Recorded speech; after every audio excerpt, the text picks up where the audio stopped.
উপেক্ষিত শক্তির উদ্ভাবন। লিখেছেন কাজী নজরুল ইসলাম।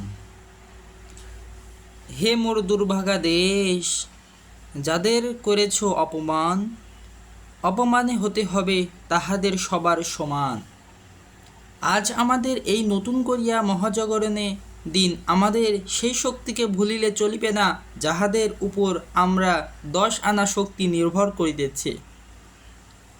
অথচ আমরা তাহাদিগকে উপেক্ষা করিয়া আসিতেছি। সে হচ্ছে আমাদের দেশের তথাকথিত ছোটলোক সম্প্রদায়, আমাদের অভিজাজ্ঞ গর্বিত সম্প্রদায়। এই হতভাগাদের এরূপ নামকরণ করিয়াছেন। কিন্তু কোনো যন্ত্র দিয়া এই দুটো শ্রেণীর লোকেদের অন্তর যদি দেখিতে পারেও, তাহা হইলে দেখিবে ওই তথাকথিত ছোট লোকদের এই অন্তর কাচের ন্যায় স্বচ্ছ। এই ছোট লোক এমন স্বচ্ছ অন্তর, এমন সরল মুক্ত উদার প্রাণ লইয়াও যে কোনো কার্য করিতে পারিতেছে না, তাহার কারণ এই ভদ্র সম্প্রদায় অত্যাচার। এই ভদ্র সম্প্রদায়টা অত্যাচার করে কাদের উপর? ছোটলোক সম্প্রদায়ের উপর অত্যাচার করে। এটা কবি বুঝাচ্ছে, যেটা উচিত না। সে বেচারা জন্ম হইতেই এই ঘৃণা উপেক্ষা পাইয়া নিজেকে এত ছোট মনে করে, সংকোচ জড়তা তাহার স্বভাবের সঙ্গে এমন অতপ্রতভাবে জড়িয়া যায় যে সেও যে আমাদেরই মতো মানুষ, সেও যে এক আল্লাহরই সৃষ্টি, তাহাও সে মানুষ হইবার সমান অধিকার আছে, তাহা সে একেবারেই ভুলিয়া যায়। বড়লোক সম্প্রদায় ছোটলোকে সম্প্রদায়ের পরে এতটা মনে করো এমনভাবে দেখে ছোটলোক সম্প্রদায়কে, যেন ছোটলোক সম্প্রদায়ের মনে হয় কি তারা ছোটলোক সম্প্রদায় তো আসলে আল্লাহর সৃষ্টি, সেও তো মানুষ, এটা মনে হয় না। ছোটলোক সম্প্রদায় এটা মনে হয় না।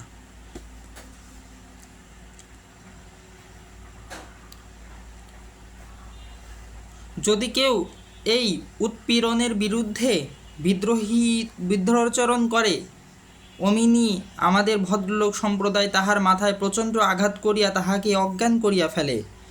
এই হতভাগাদিকে, আমাদের এই সত্যিকার মানুষদিগকে আমরা এই রকম অবহেলা করিয়া চলিয়াছি বলিয়াই আজ আমাদের এত অধঃপতন।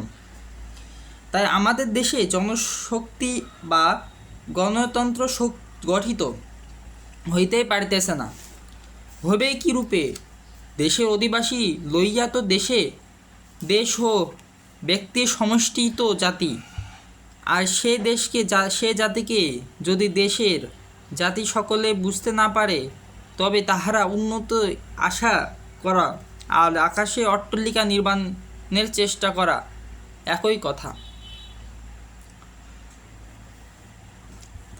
তোমরা সম্প্রদায় মানি দেশের দুর্দশা, জাতি দুর্গতি বুঝো, লোককে বুঝতেই পারো এবং ওই দুর্ভাগ্যের কথা কহিয়া কাঁদিতে পারো, কিন্তু কার্যক্ষেত্রে নামিয়া কার্য করিবার শক্তি তোমাদের আছে কি?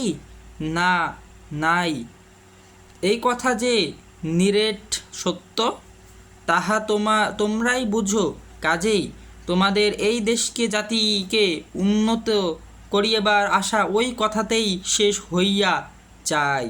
কিন্তু যদি একবার আমাদের এই জনশক্তিকে উদ্বুদ্ধ করিতে পারো, তাহাদিগকে মানুষ বলিয়া ভাই বলিয়া কোল দিবার তোমার উদারতা থাকে, তাহাদিগের শক্তি উন্মেষ করিতে পারো, তাহা হইলে দেখিবে তুমি 100 বৎসর ধরিয়া প্রাণপণে চেষ্টা সত্ত্বেও যে কাজ করিতে পারিতেছ না, একদিন সেই কাজ সম্পূর্ণ হবে। এ কথা হয়তো তোমাদের বিশ্বাস হইবে না। একবার মহাত্মা গান্ধীর কথা ভাবিয়া দেখিতে পারো কি তিনি ভারতের কি অসাধ্য সাধন করিয়াছেন। তিনি যদি এমন করিয়া প্রাণ খুলিয়া ইহাদের সহিত না মিশিতেন, ইহাদের সুখ দুঃখের এমন করিয়া ভাগী না হইতেন, ইহাদিগকে যদি নিজের বুকে রক্ত দিয়া তাহাদের খাইতে পাইল না বলিয়া নিজেও তাহাদের সঙ্গে উপবাস করিয়া ইহাদিগকে নিতান্ত অপমান করিয়া না ভুলিতেন, তাহা হইলে আজ তাহাকে কে মানিত? মহাত্মা গান্ধী নিজে, অনেক ছোটলোক সম্প্রদায় আছে, অনেক নিচু সম্প্রদায় আছে, তাদের কষ্ট সব কিছু তিনি ভোগ করেছে, তাদের সাথে কি করেছে? ভোগ করেছে। যদি সেটা ভোগ না করতো তাহলে কে বা তাকে মানিত? কেউ মানিত না। তিনি বহুত কষ্ট করেছেন, ছোটলোক সম্প্রদায়কে বড় চোখে দেখেছেন, নিচু চোখে দেখেন নাই।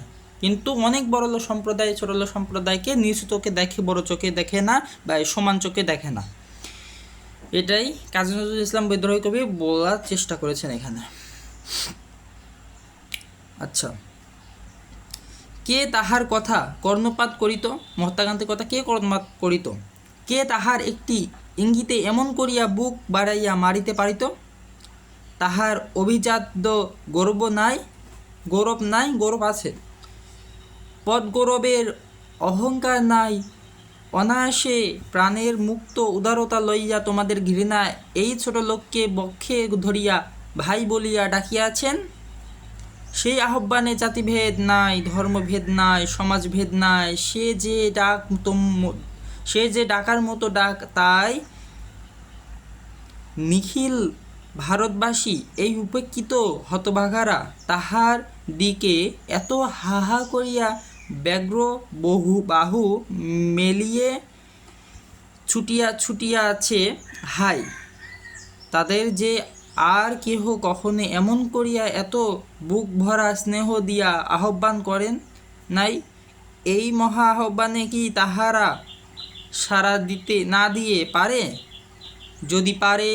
যদি পারো, এমনি করিয়া ডাকো, এমনি করিয়া এই উপেক্ষিত শক্তির বোধন করো, দেখিবে ইহারাই দেশের যুগান্তর আনিবে, অসাধ্য সাধন করিবে।